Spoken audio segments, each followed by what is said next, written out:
farmers! Welcome back to my channel, Slonica's Farm.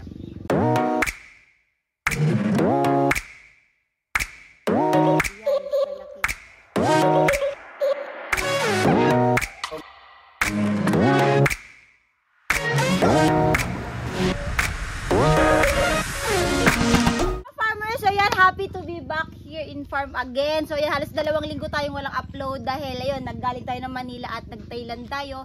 So kahapon lang ako nakabalik dito sa farm. So yan, marami tayong i-vlog ngayon dito at manong buena mano itong dumating ng mga seedling ng mga prutas na binili natin. So nandito rin yung seller, later tatanungin natin kung ano tong mga prutas na binili natin at papakita ko rin sa inyo yung mga unang mga nabili natin na prutas sa kanya na itanim na namin dito sa likod ng farm at ngayon ay buhay na at malalaki na. So ito mga farmers, ito na yung mga seedlings. So makita ninyo nandito, ayan. Pakita mo. Ayan, so andito rin siya si ate. Ayan, makita na natin si ate. Apil ka natin. Ano kapil? Ayan, so ito yung seller natin. Kaya ate tayo bumibili ng mga seedlings. So ito tabi tayo. Ayan, ang pangalan mo te? Adelaida Osio. Adelaida Osio. Taga saan dito sa Bohol? Sa San Isidro, Mabini. Taga Mabini si ate. So marami kayong mga tinitindang mga iba't ibang klaseng seedling ng mga prutas? Oh, marami po. Nagaya po ng durian, durian, avocado, lansones, rambutan, marami pa, hindi ko okay. tandaan. So ito yung sample. Ano ito ate? Dito ka tabi ka lang. Haba exposure mo dito. So ito ate, tonto si ate. So ito ate Adelaida. Ano ba layaw mo? Nickname? Aida. Si ate Aida. Ano itong una kong hinawakan na avocado, grafted, evergreen. Ayan, lapit tayo te. Ayan, avocado. So ano, kasi karamihan sa nakikita kong seedling, may nakikita kong parang plastic. Yung tinatawag na grafted. Ayan, grafted. So kayo na rin yung nag-grafted nito? Hindi po, galing po yan ng Davao. Okay. So parang binibenta nyo na lang din dito sa Bohol. So itong ganitong kalaki ate na seedling na avocado, mga ilan months na ba ito siguro? Siguro, basta ano yan, 2 to 3 years mamunga na yan. Pero ngayon itong ganito, ready to plant. Ready to plant na daw mga ka-farmers yung ganitong klaseng laki ng avocado na seedling. Ayan, tapos 2 to 3 years ate? Ilang years siya bago mamunga? 2 to 3. 2 to 3 years daw bago mamunga yung ganitong klaseng avocado. So ayan, ipapakita ko rin sa inyo to mga farmers later pag itanim natin to dito sa ilalim ng sagingan. So usually pag nagbibili kami ng mga prutas, ng mga seedlings, so talagang tinatanim namin to dito sa likod, banda sa farm, sa mga gilid ng sagingan or ilalim. So para maganda yung pamumunga at may shade ng puno at hindi sa sobrang init, direkta sa init. So dahil syempre once na magtanim ka ng ganito, kahit matagal yung hintayin mo na mga seedlings, na mga prutas, once naman na sabay-sabay na siya mamunga, so para ka na may paradise dito sa farm dahil andyan na lahat ng mga kailangan mong prutas, avocado, durian. So may mga iba, may tanim din kaming lansones at rambutan dito. So later pakita ko sa inyo. So itong isa naman, ano ito ate? Ate Aida. Ano to ate Aida? Ayaw mo makatid ate Aida? Langka. So dalawang variety lang to, langka tsaka avocado. So itong mga nakikita ninyo sa likod ko, ito ay avocado, tapos yung kabila naman is langka. Ano to te? Variety? Ibiart. Ibiart variety daw po itong langkang ito. So mahilig kami magtanim ng langka. Dito banda sa harap meron, tsaka dito sa likod medyo madaming langka tayo dito sa farm. So dahil isa rin sa paborito natin prutas yung langka. So sa langka ate, ilang taon to bago mamunga ulit? 4 to 5 years din. So para rin siyang mangga, no? Ganun. So yun. Ito naman, langka, 4 to 5 years daw siya bago rin mamunga. Oo, hindi daw kasi sa grafted. Pag grafted, mas mabilis siya magbunga. Ay, may ganito kami tanim sa Cavite dito sa amin sa Cavite. Pero yun nga, mga siguro 4 years na yata wala pang bunga. Ewan ko lang anong problema nun, pero baka magbunga na rin. Ayan, so ganitong klase yung kanilang langka. Ayan.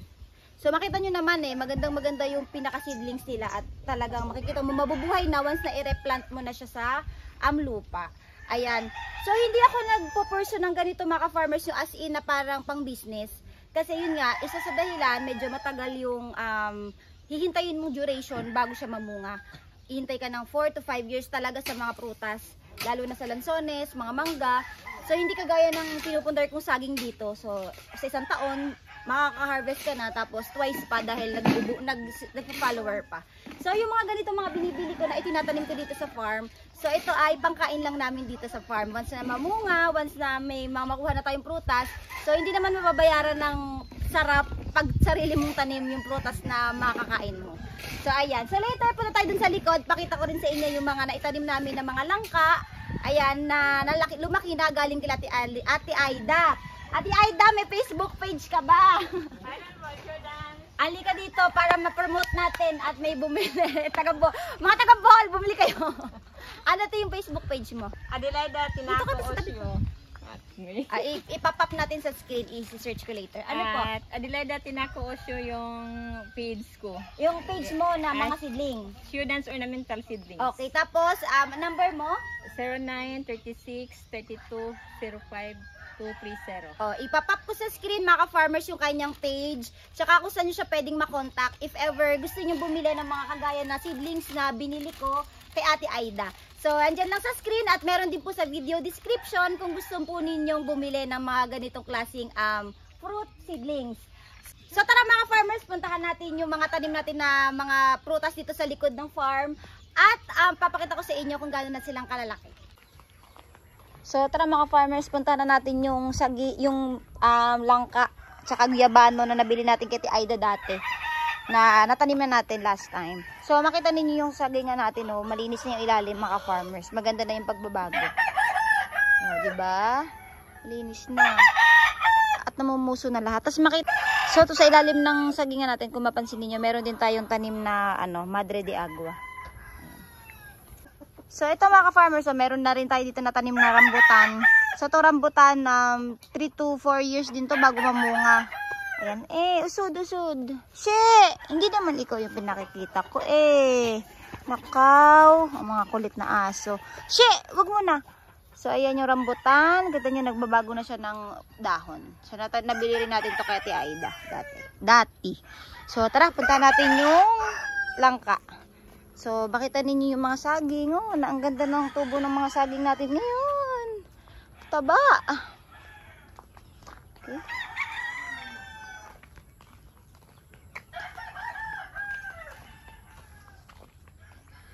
Ayan. So, ayan na ang langka.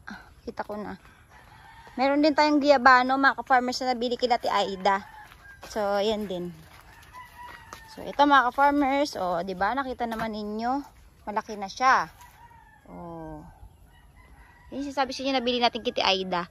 Kasi meron pa saba. Ayan. So, ganda ng pagkatubo, Mabilis lumaki mga ka-farmers talaga. Ito pa yung isa, meron pa dito. Ayan. So, ito kay Aida rin to galing. Ito na itanim kong ito. Ayan. So, mapansin nyo, diba, sa gilid ng sagingan ko siya nilagay. So, tingnan nyo tuloy, hindi nanunuyot yung dahon kasi may shade ng araw. At the same time naman, nagkakaroon naman siya ng konting sunlight pagkakailangan niya. So, sakto-sakto lang para sa puno. Ito yung isa. Ito, maganda-ganda rin yung tubo nito, Kita nyo yan, mga farmers, green na green. Meron pa itong banda sa dulo, baka farmers, pero di ko napuntahan. At least, pinakita ko lang sa inyo itong mga nabili natin na seedling dati kay Aida. So, parehas din to mga ka-farmers nung binili ko dati na ganun kaliit lang. Tapos ngayon, lumaki na siya ng ganitong kalaki. So, ito palang puno ito mga ka-farmers. Mga 1 year mahigit na ito. Naitanim namin. So, yan, 1 year ago, nagbili kami kay Ate Adelaida. So, ayan na yung naging resulta. At mga 3 years lang mga ka-farmers, ito ay magbubunga na ulit. Ay, magbubunga pa lang. Hindi pa pala ulit kasi katatanim lang namin. Ayan. So, kasi grafted to mga ka-farmers, kaya mabilis mamunga. Dahil yung idinuktong dito na sanga is magulang na. Kaya mabilis siya mamunga ng mga ilang taon lang. And kapag kasi hindi grafted, nako, gaya na nabili natin ngayon kay Ate Adelaida, yung isa kasi na langka, hindi grafted. So, medyo matagal yung hihintayin natin dyan. Mga 5 to 6 years pa bago mamunga yung ating biniling langka ngayon kay Ate Adelaida. Pero yung mga grafted, so if ever bibili kayo, prefer ko na sa inyo yung grafted para mabilis mamunga. So, parehas din lang naman. So, ito, ayan. Guyabano ata ito mga ka-farmers. Ito guyabano. Ayan. Parang Giabano to. Marami pa dito eh. Tara, puntahan natin yung kalamansi. Bumili rin ako kay Ate Adelaida ng kalamansi eh. Pakita ko rin sa inyo. Andito na rin tayo eh. Let's go. Tingnan na natin. Kalamansi. So, importante rin yung kalamansi eh, mga farmers. Kasi, kung may sarili kang tanim na kalamansi, hindi mo na kailangan bumili ng bumili. Sa tindahan, sa palengke. Lalo na minsan, mahal yung kilo. Lalo na yung sili. Naku, lagi kami titanim niyan dito sa farm. Kasi mahirap bumili lagi. Mahal. So yun, napapakita ko na rin sa inyo yung itsura ng mga sagingan natin. Ang linis na, diba? Ayan, yung kalamansi. Ako. Okay. Hopya. So ayan, may kalamansi tayo dito. So ayun yung isa. Ito yung isa. So dito na lang tayo sa isa. Aray ko.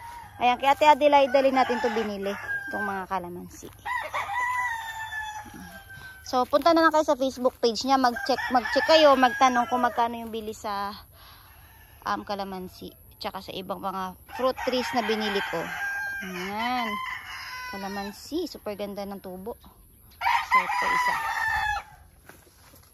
Totoo talaga yan mga farmers. Pag may tinanim ka, may aanihin ka. Pag wala kang tinanim, bumili ka sa palengke. Ayan. So kahit sa mga backyards nyo lang, magbili kayo ng mga ganito, tapos itanim nyo. So hindi nyo naman mamamalayan yung tagal ng panahon, magiging magkakabunga na rin agad yan. So yan, pand natin, pand. Dami ko pang vlog, ayun na naman yung mga Rhode Islands ko, i-vlog ko pa yan. So yung sagingan natin, super ganda. So mas ano talaga ako sa saging mga ka-farmers, iba talaga ang saging kapag itinanim mo. Kita nyo naman yan, walang tigil ng pamumuso ngayon. Kahit binagyo tayo dito, so talagang nag-recover. Siguro kung ang mga tanim ko, mga punong kahoy, mga prutas, mga mangga, mga ganyang klase, ako siguro mahirapan ako recover. Kasi bago magtagal, iintay na naman ako ng ilang taon bago uli ako makapamunga. So yung saging, sigit lang siya mag-recover. Pero itong mga ito, syempre, very important itong mga ganitong klaseng punong kahoy or mga prutas dito sa farm. Dahil yan naiwan sa namunga, hindi mo naman mababayaran yung sarap na ibibigay ng punong yan na maibibigay sa iyo at ipapakain sa iyo galing sa iyong paghihirap sa pagtatanim sa kanilang mga seedling. Yan. Okay? So, meron pa dun sa baba mga farmers yung iba. Meron pala mga farmers na mag-buy na tayo kay Ate Aida. At tanong natin kung magkano yung per pirasan ng ating mga biniling seedling. Sa avocado tayo, magkano? Avocado? 250 grafted. Ayun, so ang presyo ni Ate Aida, 250 grafted. So pag maramihan, pwede po maghangyo. Pag sobrang damihan. Yes. Okay, pag sobrang dami, may discount. So dito po sa langka, 100. so murang-mura lang yung kanyang langka. So 100 lang per seedling at malaki na no, te? So magkano po lahat ito, te? Kwenta nyo na yan? 6,000. 6,000 ka na. So yun, babayaran natin mga farmers ng 6,000. Hindi mababayaran yung 6,000 pag namunga na ito lahat. That's the Aida. Mabini ko sa banda, mabini, te. San Isidro, Mabini. Saan banda yun dito? Sa Biabas. Ubay. Pa-Ubay. O, pa-Alicia. Alicia. Hindi, ay, sa kabila. Kabila pa. So, doon pala sila ate. 2, 3, 4, 5, 6. 6,000. Thank you. Thank you. So, ano kaya bili kayo kay ate? Bili kayo kay ate. Visit nyo yung page niya. Baka marami pa kayo doon makita.